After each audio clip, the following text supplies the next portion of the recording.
A joke character in fighting games is a character who is deliberately designed to be weak, unusual, or comedic in nature. These characters are not meant to be taken seriously and are often included for entertainment value or as a nod to pop culture. They may have strange or non-traditional moves, low health, or many other disadvantages that make them challenging to play. Joke characters can add an element of fun and variety to fighting games and often are beloved by fans for their quirky personalities and unexpected gameplay. However, they are not typically used in competitive play as their weaknesses and limitations make them less effective than other characters. Think of Dan from Street Fighter. His Godoken Fireball move is weak, slow, and his uppercut moves leave him vulnerable to attacks. He is presented as arrogant, delusional, and someone who believes he's a great fighter despite his lack of skill.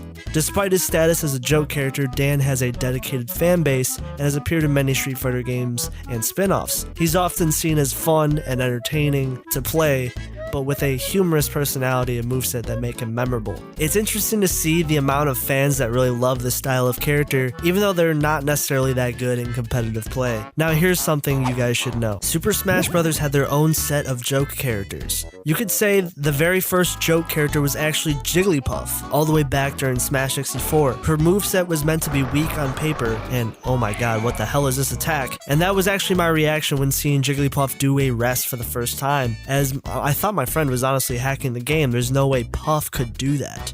But she was developed into her own unique character and became the opposite of a joke in Melee. In fact, some would say it feels like a joke that she's so good in game. You guys are going to want to strap in because Pichu is going to change a lot in this video, so stay tuned. While looking at Melee's roster of newcomers, there was one other character who was also a Pokemon, being the one and only Pichu, who was chosen for Melee because they could make an easy clone moveset for Pikachu, and Pichu was super relevant in the early 2000s, so it just made sense. Pichu is worse than Pikachu in almost every single way, with only a few minor exceptions.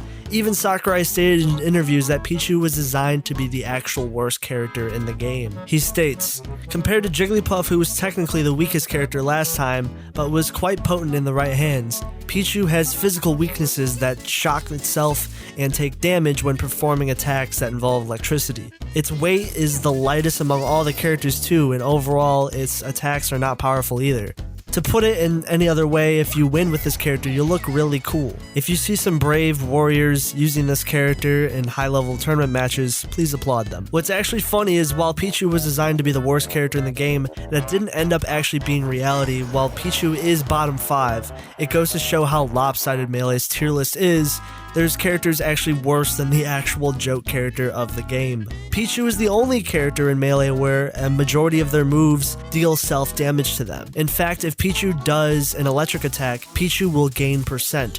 This is such a big problem because if you look at Melee's waitlist, Pichu is actually the lightest character in the whole game. So if a majority of your moveset damages you, and at the same time you're also the most lightweight character in the game at 55, to put in perspective how bad this is, Melee Pichu is actually the lightest character in the whole Smash Bros. Series. That's how bad this flaw is for Pichu. That means you're going to lose stocks at crazy early percents, especially on stages with small blast zones like Yoshi's Sword. You can't even utilize Pichu's main projectile tool because even that move gains percent when it's used. Pichu's range is actually worse than Pikachu's because Pichu is smaller and their limbs are more stubby. Pichu also has some of the worst grab range in the game, which is also really sad, which means good luck fighting against any character with range. It's going to be a struggle, unless it's Super Pichu. If you know, you know. Pikachu is already a character who is known to struggle in the range department. That means Pichu's range is actually abysmal. Pichu's defense is very lackluster, as because their weight is so low, they can't use crouch cancel effectively at higher percentages. Pichu is even bait for chain grabs and 0 to death combos because of this. To put it in perspective, Pichu is not a character you can lose consistent neutral exchanges with because Pichu's defensive tools are so bad, it means their survivability is just not good. Now Pichu falls under a similar camp of characters that both used to be a technical joke character. Jigglypuff at least had plenty of benefits to balance out her poor survivability, like her high aerial drift and her rest. What does Pichu have?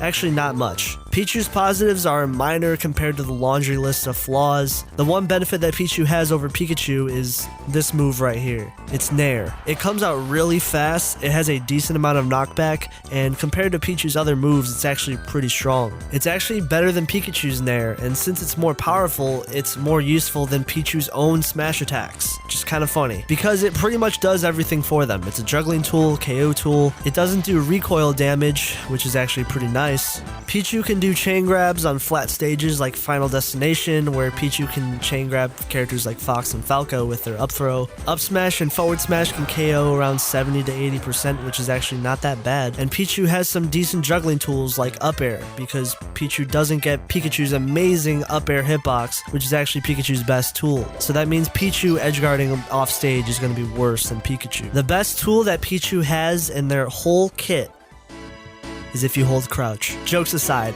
it's clear Pichu in Melee is filling the joke archetype that it was originally designed to be. This would be the last time that Pichu would be in a Smash game for a long time, as Pichu was absent in Brawl and Smash 4. Probably because Pichu was a clone character and was less relevant as the years went by, so Pichu was low priority. Even the iconic blue goggles costume was given to Pikachu in Brawl. Now of course Pichu eventually returned in Smash Ultimate, where they brought back every single character, and where this time around they actually learned their mistakes from Melee, where they took Pichu's Melee moveset and buffed the living hell out of it. I want to say Pichu was probably one of the most buffed characters, going from a low tier joke character to becoming a menace in Smash Ultimate's early meta. Pichu almost is not even the same character, where in Melee Pichu it was essentially just gnar, gnar, gnar and call it a day, while in Smash Ultimate Pichu was actually one of the best characters in Smash Ultimate at some point. Even better than Pikachu. The character that Pichu was originally designed to be inferior to, Pichu is now better than Pikachu, at least in the early days. Pichu's weight was buffed from 55 from Melee to being 62 in Smash Ultimate. Still the lightest character in the game, but it's a nice buff to try to balance Pichu's previously trash survivability. Pichu is still very quick and speedy, but this time their moveset is more rewarding and streamlined compared to Melee. Pichu's damage and knockback are leagues better than the Melee version of the character, and the electrical moves that dealt recoil damage now deal less recoil. Forward tilt became a KO move, which is actually kind of hilarious, as this move can KO as early as 100%. Thunder became a KO move, their smash attacks became better. Down air can spike off stage, which is just wow. You can do back air strings similar to how Pikachu can in this game. Pichu's recovery travels further and it's safer. Sure, Pichu's gnar and grab capabilities that were the main bread and butter of the character are toned down in Smash Ultimate, but it's a great trait, actually getting a balanced moveset out of this, and you don't have to rely on spamming gnar. I might be wrong to say this, but I feel like Pichu was one of the most buffed characters of all time. It's crazy the facelift from this awful joke character to now Pichu being a glass cannon, which means you can die early still, yeah, but they have a tremendous amount of offensive capabilities. Pichu still has some of the same weaknesses as the Melee version, but it's now with a moveset that actually gives benefit to the character and can be used at top levels of tournament. Pichu is known for being a small character, which means he has terrible range. Well, that means Pichu is also difficult to hit. Pichu's frame data is incredible, and some would maybe even say maybe too good. Version 3.1.0. Pichu was an incredible character, a top tier for a while in Smash Ultimate's early meta, until Pichu was nerfed to the ground. Pichu's hurt box was made larger, meaning Pichu was easier to hit, forward smash was given more end lag, F-tilt has less knockback scaling, and more importantly, all of Pichu's attacks except Pummel were given recoil damage increases, meaning Pichu's flaw from Melee is sort of back in Ultimate. All of the electrical moves give more recoil to Pichu now. Camping with Pichu is also a less viable option, which means survivability is going to take a huge hit for the character, making Pichu even more of a glass cannon. The meme of just play Pikachu instead almost exists again in Smash Ultimate, as Pikachu is a more stable version of Pichu. You can do most of the same things that Pichu is doing, just with less risk, and Pikachu is actually a better character today in Smash Ultimate compared to the Melee version. Pichu didn't become unviable, but they did drop to being a mid-tier character now, which is still better than the Melee days, but not as good as some of the glory days of Smash Ultimate. Ranked at 55th place. Some people think Pichu is still underrated even after the nerfs, but it's hard to defend Pichu now when a more stable version of the character exists. But unfortunately, time will tell where Pichu goes from here. I think it's interesting how a joke character in Melee gameplay became so busted in future Smash games, they overshadowed their clone counterpart and ended up being nerfed into being a mid-tier. The life cycle of Pichu in Smash is probably one of the more interesting ones in the whole series. Thank you guys for watching the video. There's early content available on Patreon. If you guys want exclusive videos on Metafy, check that out. I have a lot of content on Metafy. There's over 30 minutes of content. Go check it out. Thank you so much for supporting the channel. Peace.